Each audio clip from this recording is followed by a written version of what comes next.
Hello दोस्तों, आज हम आ चुके हैं अपने न्यू वीडियो में, जिसमें मैं आपको बताने वाला हूँ क्लास 12th का चैप्टर 2। ये पुरानी बुक के हिसाब से चैप्टर 3 है। चैप्टर का नाम है change in profit sharing ratio among the existing partner. इसका मतलब है जो फर्म में पार्टनर हैं वो अपने प्रॉफिट शेयरिंग रेशियो को चेंज कर रहे हैं। तो अब हम पढ़ते हैं पहला पार्ट। ये देखो, इसमें दे रखा change in profit sharing ratio among the existing partner.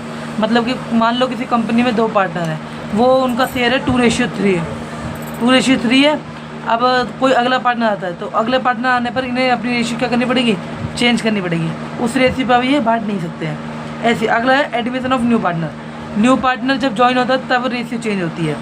अगला retirement of an existing partner. जब कोई नया पार्टनर, जब कोई पुराने पार्टनर होते हैं वो इस फर्म को छोड़ के आते हैं तो उससे बोलते हैं रिटायरमेंट ऑफ द पार्टनर। जब फर्म को छोड़ के जाना या फर्म में कोई पार्टनर का आना, दोनों में जब रेशियो चेंज होती है तो उसे बोलते हैं change in profit sharing ratio among the existing partner. आगे कब पढ़ते हैं, जब किसी पार्टनर की डेथ हो जाए तब इसे चेंज किया जाता है। और एमलगेशन of 2 partnership firm.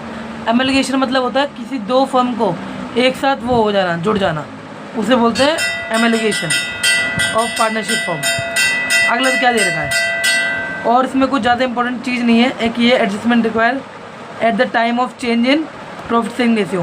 Profit sharing ratio change उस समय जो एडजस्टमेंट होती है वो क्या क्या होती है। एक तो पहला होता है सेक्रीफाइसिंग रेशियो और गेनिंग रेशियो को कैलकुलेट करना। दूसरा होता है अपनी गुडविल कैलकुलेट करना। तीसरा क्या होता है, तीसरा होता है counting treatment of reserve and profit. जो हमारा फालतू के पैसा आता है, ऊपरी पैसा आता है या वैसे कंपनी के द्वारा जो प्रॉफिट होता है उन सबको बांटना पार्टनर के अंदर, उसे बोलते हैं ट्रीटमेंट ऑफ रिजर्व और प्रॉफिट। एक अगला है अकाउंटिंग ऑफ रिवैल्यूएशन। इसमें एसेट और लायबिलिटी की बढ़ती घटती वैल्यू को दिखाया जाता है हर साल। एडजस्टमेंट ऑफ द कैपिटल, इसमें कैपिटल को भी दिखाया जाता है बैलेंस शीट के अंदर। अच्छा, अब हम आते हैं सेक्रीफाइसिंग रेशियो। सेक्रीफाइसिंग रेशियो क्या होता है, यह वो रेशियो होता है जिसमें 2 एग्जिस्टिंग पार्टनर नए पार्टनर को अपना शेयर देते हैं। क्या देते हैं, अपना शेयर देते हैं, उसे बोलते हैं सेक्रीफाइसिंग रेशियो। इसका फॉर्मूला होता है old ratio minus new ratio. अगला टॉपिक है गेनिंग रेशियो। इसमें क्या होता है, तीनों पार्टनर जो होते हैं, तीनों में से कोई एक जाता है बाहर, रिटायर हो जाता है, उसका जो शेयर होता है वो एग्जिस्टिंग पार्टनर बढ़ जाता है, उसे बोलते हैं गेनिंग रेशियो। इसका फॉर्मूला उल्टा हो जाता है, new ratio minus old ratio. अगला, अब हम आते हैं अपने इलिस्ट्रेशन पे। तो इलिस्ट्रेशन करने से पहले हम सारी थ्योरी पढ़ लेते हैं, उसके बाद सारी इलिस्ट्रेशन करेंगे। तो थ्योरी में अब रह गया गुडविल। गुडविल क्या होती है, एक तरह की वो होती है, मान लो आपने कोई फर्म खोली, फर्म खोलने का उसे 3-4 साल चलाया। 3-4 साल चलाने के बाद उस तुम्हारी फर्म का क्या एक नाम बन गया, एक रेपुटेशन बन गई, उसे बोलते गुडविल। ये देखो, पढ़ो उसकी meaning. Goodwill means the good name या reputation earn by the firm through the hard work, honesty of its owner. Owner में कोई लालचपन नहीं होना चाहिए, ईमानदारी से काम करेगा तो उसकी गुडविल और अच्छी बनेगी। अगर हम देखते हैं इसकी definition, the term goodwill is generally use to denote the benefit arising from the connection of reputation. इसका मतलब है कि गुडविल जो होती है वो हमें फ़ायदा देती है कब, अपने बिजनेस को बढ़ाने में और लोगों से कनेक्शन करने में। अब पढ़ते हैं हम अगला। अब हम पढ़ते हैं इसके फीचर से पहले एक और मीनिंग वो देख लो। ये लॉर्ड एल्डन ने दी है ये theory. Goodwill is nothing more than probability. Goodwill एक प्रोबेबिलिटी की तरह नहीं है, बल्कि the old customer will resort to the old place. इसका मतलब है कि जो ओल्ड कस्टमर है वो उसी जगह आएंगे जहाँ माल अच्छा मिलेगा। अच्छा, अब आते हैं feature of goodwill. Feature of goodwill में क्या है, पहला है it is an intangible asset. Intangible asset वो होती है जिसे हम छू नहीं सकते, केवल हम महसूस कर सकते हैं, उसे बोलते हैं इंटेंजिबल एसेट। गुडविल को हम देख नहीं सकते, इसे हम महसूस कर सकते हैं, जैसे पेटेंट, ट्रेडमार्क, कॉपीराइट, etc। अगला है it is valuable asset. Valuable मतलब होता है ये पैसे के माप में मापी जा सकती है। It is helpful in earning access profit. Goodwill के होने से हम बहुत ज़्यादा पैसा कमा सकते हैं। अगर मान लो तुम्हारी कंपनी हो 3-4 साल, तो तुम्हारा नाम बन गया है, तो अब तुम बहुत सारे पैसे कमा सकते हो उस नाम से। अब तुम्हारे सामने किसी ने फर्म खोल लिया और उसका कोई नाम ही नहीं चल रहा, तो वो इतनी वो नहीं होगी, उसकी गुडविल इतनी तेज़ नहीं है कि वो हमारी जितना नाम कमा ले। हाँ, अगला, इनमें तो बस इतने ही पॉइंट पढ़ लो। It is difficult to place an exact value of on goodwill. ये मापना मुश्किल है कि गुडविल को कहाँ बनाया जा सकता है। जगह वहाँ होनी चाहिए जहाँ कोई भी चीज़ ऐसी हो जो हमसे अलग हो। वहाँ पर प्लेस करना चाहिए हमें गुडविल को। अच्छा, ये है नेचर ऑफ गुडविल। गुडविल का बताया, गुडविल इज इंटेंजिबल एसेट, ये इंटेंजिबल है, इसे हम छू नहीं सकते। No physical existence, can not seen और टच। और इसे क्या बोलते हैं, it is not fictitious asset because fictitious asset do not have a value. तो फिक्टियस एसेट क्या होती है, वैल्यू नहीं होती है। अब आ जाते हैं हम अपने फैक्टर में। तो अब आ जाते हैं हम अपने फैक्टर में। पहला पॉइंट है favourable location of the business. Business करने पर एक अच्छी जो लोकेशन होनी चाहिए जहाँ पर पता चले कि बिजनेस हो सकता है और चल सकता है। अगला एफिशिएंसी ऑफ मैनेजमेंट। बिजनेस को चलाने के लिए कुछ एक्सपीरियंस बंदे भी होने चाहिए, जैसे कि BOD, CEO, इन सब का होना बहुत ज़रूरी है। Longevity of the business. Business में एक लॉन्गविटी होनी चाहिए। लॉन्गविटी मतलब कई सालों तो बिजनेस चलना चाहिए। कई सालों तो बिजनेस चलेगा तो तुम्हारी गुडविल अच्छी बनेगी, जिससे आप उसे सदियों से आगे तक बढ़ा सकते हैं। Nature of goods. गुड्स कैसे होने चाहिए, रोज़ाना डील होनी चाहिए, डेली यूज़ के होने चाहिए, डिमांड होने पर वो गुड्स पहले से होने चाहिए ताकि कस्टमर को इधर उधर बाहर करना ना पड़े। अगला, और रिस्क इन्वॉल्व। देखो इसमें भी उतना ही रिस्क होता है जितना कि गुडविल में होता है। बिजनेस के अंदर कुछ ज़्यादा रिस्क होता है गुडविल से ज़्यादा, गुडविल में बल्कि कम होता है। Trend of profit. प्रॉफिट क्या है, कभी तो बढ़ते चले आता है। Goodwill will be more than, जितनी तुम्हारी गुडविल बढ़ेगी उतना तुम्हारा प्रॉफिट बढ़ते जाएगा सालों साल। अब आ जाते हैं हम अपने क्लासिफिकेशन ऑफ गुडविल, और बाकी तो इतने ही पढ़ लो बहुत है। क्लासिफिकेशन ऑफ गुडविल में क्या है, एक होती है परचेज गुडविल, एक होती है सेल्फ जनरेटेड गुडविल।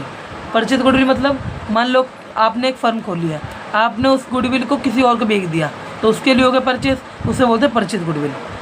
और सेल्फ जनरेटेड गुडविल, तुमने खुद से उसको नाम बनाया है, खुद से तुमने दुकान खोली हो और उसको आगे सालों साल चलाया तब तुम्हारी गुडविल बनी है, उसे बोलते हैं परचेज। मतलब सीधे खरीद लिया किसी से, बनी बनाई गुडविल को। अब आते हैं अगले टॉपिक पे, need for the valuation of goodwill. Goodwill को वैल्यू करना क्यों जरूरी है। पहला, when there is change in profit sharing ratio among the existing partner. जब इसको एग्जिस्टिंग पार्टनर में रेशियो चेंज हो रहा हो तब कैलकुलेट करना बहुत ज़रूरी है, या फिर न्यू पार्टनर आ रहा हो तब ज़रूरी है, या फिर कोई पार्टनर रिटायर हो रहा हो तब ज़रूरी है, या फर्म बिक रही है तब ज़रूरी है, और फर्म किसी अनदर फर्म से जुड़ रही है तब। और इसको वैल्यूएशन करने के 3 मेथड हैं। पहले average profit method, super profit method, capitalisation method. इसको तो ऊपरी पढ़ना है, इसके फॉर्मूले याद होने चाहिए। एवरेज प्रॉफिट मेथड कैसे निकलता है, वैल्यू ऑफ गुडविल लिखा, एवरेज प्रॉफिट गुणा कर दो number of year of purchase से, बस। इसका अगला पॉइंट है super profit method. Super profit method कहाँ है, सुपर प्रॉफिट मेथड में क्या होता है, जिसमें एवरेज प्रॉफिट से ज़्यादा प्रॉफिट हो। एवरेज तो मान लो मतलब 4 का मान के चलो एवरेज, तो एवरेज से ज़्यादा जहाँ प्रॉफिट होता है उसे बोलते हैं सुपर प्रॉफिट मेथड। इसका फॉर्मूला है नॉर्मल प्रॉफिट, ये पूरा निकालने का है प्रॉफिट है गुडविल निकालने का फॉर्मूला है सुपर प्रॉफिट से। पहले तो मैं नॉर्मल प्रॉफिट फॉर्मूला लगाना है, capital invested into normal rate of return upon 100, फिर निकालना है सुपर प्रॉफिट। सुपर प्रॉफिट के अंदर निकलता है एवरेज प्रॉफिट में से नॉर्मल प्रॉफिट घटा दो, जो बच के आएगा वो निकलेगा सुपर प्रॉफिट। अब हमें निकालना है गुडविल, तो नंबर ऑफ ईयर परचेज, कितने साल तक उसका बिजनेस चला है उसको गुणा करो सुपर प्रॉफिट से, तो हमारा निकल जाएगा गुडविल। ओके, ये है capitalisation of average profit method. इसका मतलब क्या है, नहीं ये रहेगा कैपिटलाइजेशन मेथड। ये इसमें 2 तरह के मेथड होते हैं। पहला होता है कैपिटलाइजेशन ऑफ एवरेज प्रॉफिट, दूसरा है सुपर प्रॉफिट। एवरेज प्रॉफिट में क्या होता है, ये नॉर्मल रेट ऑफ रिटर्न के बेस से निकलता है। ओके, ये देखो कैसा है इसका formula, capitalisation of average profit into 100 upon normal rate of return. Capitalisation of super profit method, ये हमें कब काम आता है, ये हमें तब काम आता है जब हमारी कैपिटल कम पड़ रही हो, फिर उसमें हमें प्रॉफिट ज़्यादा चाहिए, तो हम उसमें एवरेज प्रॉफिट छोड़कर सुपर प्रॉफिट का फॉर्मूला लगाते हैं, इसलिए ये फॉर्मूला बना है।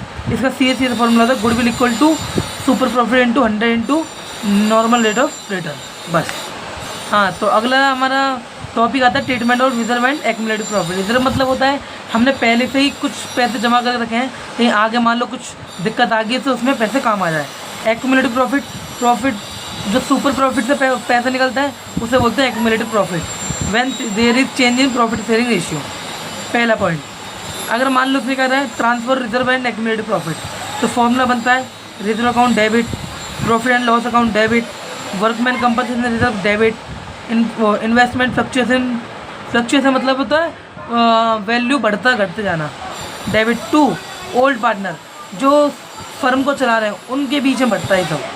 आ गए एक्यूमुलेटेड लॉस, जो बाकी सारे लॉस हैं वो कहाँ बढ़ते हैं, जिसमें वो बढ़ते हैं ओल्ड पार्टनर में।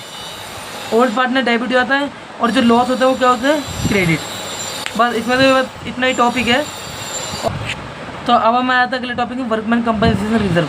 इसका मतलब होता है मान लो किसी पार्टनर है, वो कोई एम्प्लॉय है, उसको एक्सीडेंटली कुछ हो गया, उसके लिए जो पैसा बचाया होता है ना वो उस पर लगा दिया जाए, उसे बोलते हैं कंपनसेशन रिजर्व।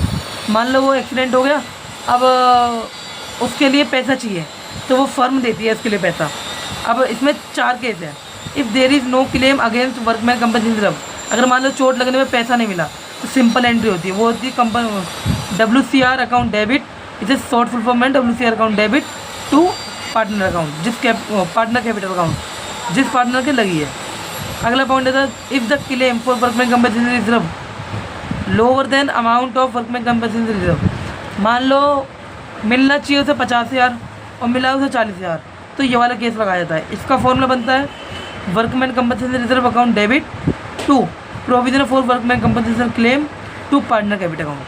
तीसरा पॉइंट है if the claim is equal to the workman compensation reserve, अगर मान लो 50,000 देने हैं और 50,000 ही मिले हैं तो सिंपल एंट्री हो जाएगी workman compensation reserve to provision for workman compensation claim. अगला point if the claim is more than amount of workman compensation reserve, अगर मान लो एम्प्लॉय को मिलना चाहिए 50,000 और कंपनी दे दी है 60,000, तो उसमें उस केस में एंट्री होती है ये वाली। वर्कमैन कंपनसेशन रिजर्व तो डेबिट हो जाता है और रिवैल्यूएशन अकाउंट क्या होता है, वो भी डेबिट, और वर्कमैन कंपनसेशन क्लेम क्या होता है, वो क्रेडिट हो जाता है। फिर इसकी अगली एंट्री आती है पार्टनर कैपिटल अकाउंट डेबिट हो जाता है और रिवैल्यूएशन क्या होता है, क्रेडिट हो जाता है। मतलब रिवैल्यूएशन क्या होता है, ये होता है एसेट और लायबिलिटी को घटते बढ़ते ने के बाद अगर प्रॉफिट होता है तो इसमें लिखा जाता है, अगर लॉस होता तो नहीं लिखा जाता। अब हम आते हैं इन्वेस्टमेंट फ्लक्चुएशन रिजर्व। इसका मतलब क्या होता है, कोई कंपनी है उसमें हमने अपना पैसा इन्वेस्ट करा, हमने इस बेस से इन्वेस्ट करा कि वो पैसा में बढ़ के आएगा, तो ये भी इसके भी 3-4 पॉइंट हैं, तो देख लो। When the book value and market value of the investment is same, अगर मान लो बुक वैल्यू है 50,000 और मार्केट वैल्यू भी उतनी है, तो उस केस में एंट्री होती है IFR account debit to partner capital account. Second point, when market value of investment is less than book value, book value इसका मैं मान लो बुक वैल्यू 50,000 और मार्केट वैल्यू चली 40,000, तो उस केस में एंट्री क्या होती है, उस केस में होती है IFR account debit to investment और टू पार्टनर कैपिटल अकाउंट। ये तो बात, ये पॉइंट मत पढ़ो, ये कोई ज़रूरी नहीं है। अगला तीसरा पॉइंट, इसमें बोल रखा है when the market value of investment is more than book value. क्या बोल रखा है, बुक वैल्यू से ज़्यादा है मार्केट वैल्यू, यानी बुक वैल्यू में 40,000 और मार्केट वैल्यू 50,000, उस केस में कौन सी एंट्री होती है, उस केस में एंट्री होती है IFR account debit to partner capital account. अब ज़्यादा है उसको घटाना है तो investment account debit to revaluation. अब ये देखो अब हमें बस केवल सिंपल एंट्री चाहिए, वो है revaluation account debit to partner capital account. जब हम लिस्टेशन करेंगे तब आपको ज़्यादा समझ आएगा, अभी बस फिलहाल के लिए थोड़ा थोड़ा समझ लो। तो अगला टॉपिक है हमारा जनरल रिजर्व। जनरल रिजर्व में दो पॉइंट हैं। पहला है when reserve is transfer to capital account. क्या है, जनरल रिजर्व को सीधा क्या करना है, पार्टनर्स में बांट देना है। पार्टनर्स में बांटने की एंट्री सीधा होती है जनरल रिजर्व अकाउंट डेबिट और सारे पार्टनर में बांट देना। अगली होती है अगर हम कैपिटल में ट्रांसफ़र ना करें, अगर हम जब कैपिटल में ट्रांसफ़र नहीं करते हैं तो तीनों के तीनों पार्टनर आपस में क्रेडिट डेबिट होकर बांट देते हैं। जो सेक्रीफाइस करता है वो क्रेडिट होता है और जो गेन करता है वो डेबिट होता है। ये देखो ये एंट्री, ये सेवक गेन कर रहा था तो इसे डेबिट कर दिया और ये दोनों सेक्रीफाइस कर रहे थे इसे क्रेडिट कर दिया। ये देखो बराबर हो गया 7,2543। तो और इसमें ज़्यादा ये है बस। अगले टॉपिक, तो अगला टॉपिक हमारा accounting for revaluation of asset and liability. इसका मतलब है कि एसेट और लायबिलिटी की घटती बढ़ती वैल्यू को सही करना, उसमें जो प्रॉफिट या लॉस आता है उसे तीनों पार्टनर में बराबर बांटना। तो इसकी कुछ एंट्रीज हैं वो पास की गई हैं। अगर एसेट की वैल्यू घटेगी तो उसका होगा एंट्री होगी revaluation account debit to asset. अगर एसेट की वैल्यू बढ़ती है तो होता है asset account debit to revaluation, उल्टी हो जाती है एंट्री। अगर लायबिलिटी बढ़ती है तो रिवैल्यूएशन टू लायबिलिटी, अगर घटती है तो लायबिलिटी टू रिवॉल्यूशन, ये चलता है। प्रॉफिट में कुछ उल्टा केस हो जाता है। अगर प्रॉफिट होता है तो हम सीधा लिखते हैं revaluation account debit to partner capital account. इसी जगह लॉस होता है तो ये एंट्री क्या होती है, पलट जाती है, उसी को बोलते हैं रिवॉल्यूशन अकाउंट। ये देखो रिवॉल्यूशन अकाउंट कुछ ऐसा होता है। अगर एसेट की वैल्यू घट रही है तो इधर लिखी जाती है, लायबिलिटी बढ़ रही है तो इधर लिखी जाती है, और अनरिकॉर्डेड लायबिलिटी इधर लिखी जाती है, जबकि अनरिकॉर्डेड एसेट इधर लिखी जाती है। इसमें क्या लायबिलिटी घटती है तो इधर लिखी जाती है, और एसेट की वैल्यू बढ़ती है तो इधर लिखी जाती है क्रेडिट साइड। अगर इधर आंसर आता है तो इसे बोलते हैं प्रॉफिट, अगर इधर ज़्यादा वो होती है, इधर कमी होती है तो इधर बोलते हैं लॉस। और ये तीनों पार्टनर में बराबर बांटा जाता है रेशियो के हिसाब से। अगर रेशियो गिवन नहीं होता तब उनसे 1:1:1। तो गाइस यहीं से आपका थ्योरी वाला चैप्टर ख़त्म हो जाता है। इस चैप्टर का नाम था जो आपको मैंने शुरू में बता दिया था। कृपया मेरे चैनल को सब्सक्राइब करें और आगे से आगे बढ़ाएं। अगर आपको ये वीडियो अच्छी लगी तो और ज़्यादा शेयर करें, लाइक करें और अपने दोस्तों पे और शेयर करें। थैंक यू, बाय बाय दोस्तों।